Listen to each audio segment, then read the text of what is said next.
Hi, my name is Lucy Mayhew and I'm currently on top of West Kirby Hill where the War Memorial is, and I was born and raised in the Wirral.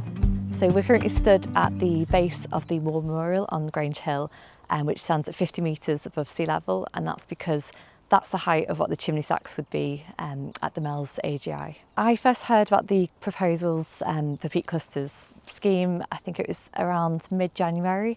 I think my mum first sort of told me about it, and then I received a very glossy brochure through the post, which I initially just thought was like a visit the Peak District's brochure, and then I read and saw what it was actually advertising. And then I attended the first consultation in Hoylake in January. I found the consultation just incredibly chaotic, like a lot of people there. It was really poorly planned. There wasn't enough space for all the people who'd attended to actually enter the room, so there's a lot of people waiting outside. I found a lot of the answers from the experts of the peak cluster group very vague and uncertain, so they were giving a lot of reassurances about things, but then they couldn't guarantee certain things for landowners in terms of safety of this pipeline, and there's an air of arrogance, as if it's just going to be a foregone conclusion, as if it's all going ahead. And I think that was what I came away feeling really, I guess, disregarded and disrespected, and feeling like the Wirral's just been chosen and we don't have a say in the matter.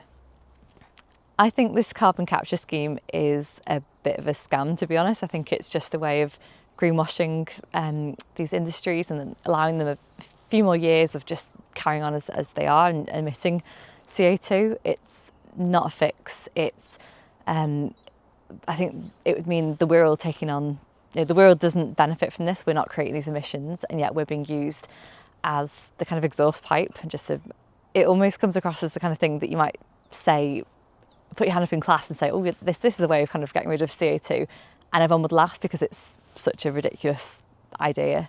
It's just profits. It's not actually thinking long term.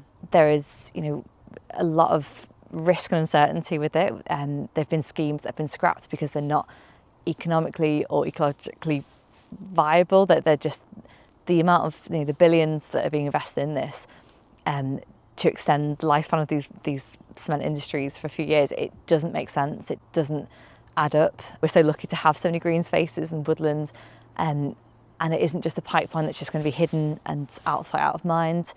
There's going to be compressors along the way. There's going to be these huge AGI substations that will just completely change the landscape and make it an industrial place where it shouldn't be.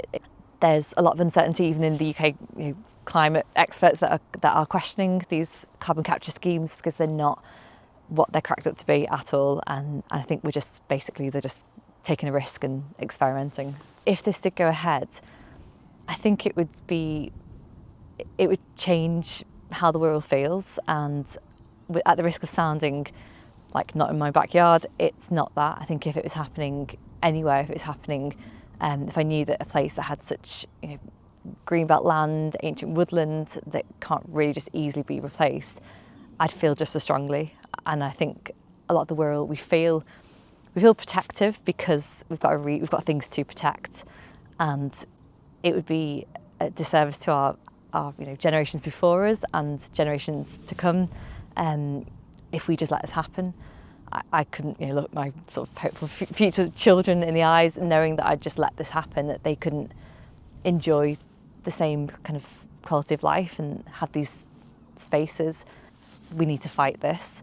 It's going to cause so much disruption to everyone along the route. There's landowners who have been given barely any notice, any kind of consideration, and I don't think it's going to be out of sight, out of mind. I think we'll always be aware of it, and especially where we're standing here, we'll be able to see, we'll be able to see the infrastructure, the industry that will be over in Meols. There's going to be the constant noise. There'll be constant lights working, people's working there.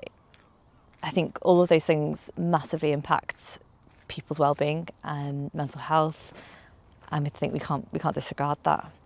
It just feels like it's so obvious how it will impact, but how to put that in words.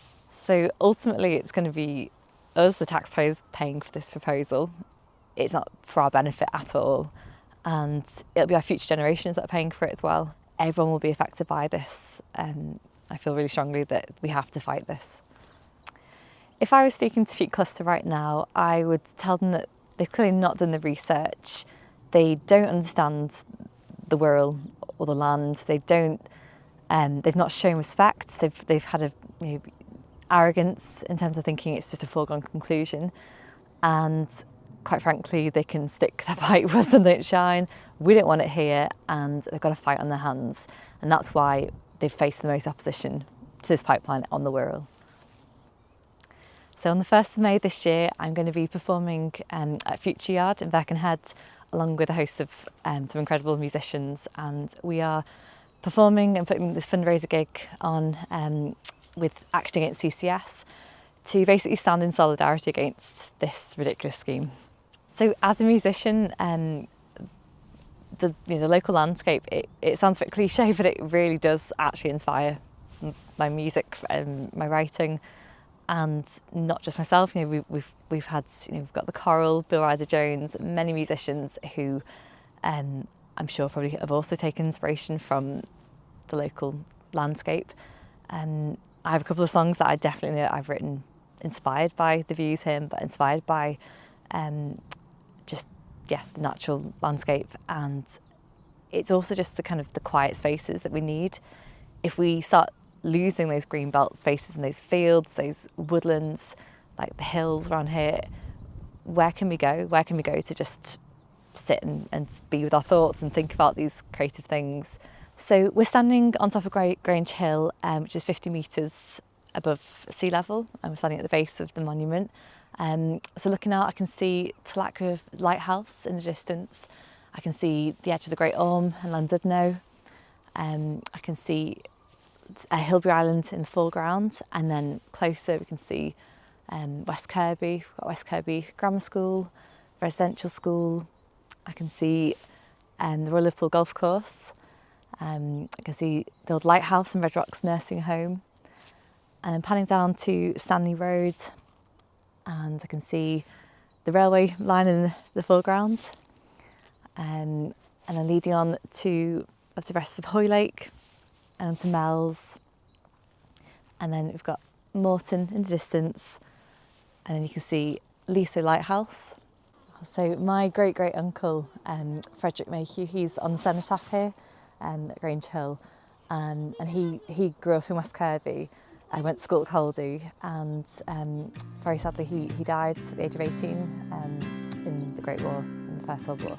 He's just about 10 or so from the bottom, so Frederick E. Mayhew.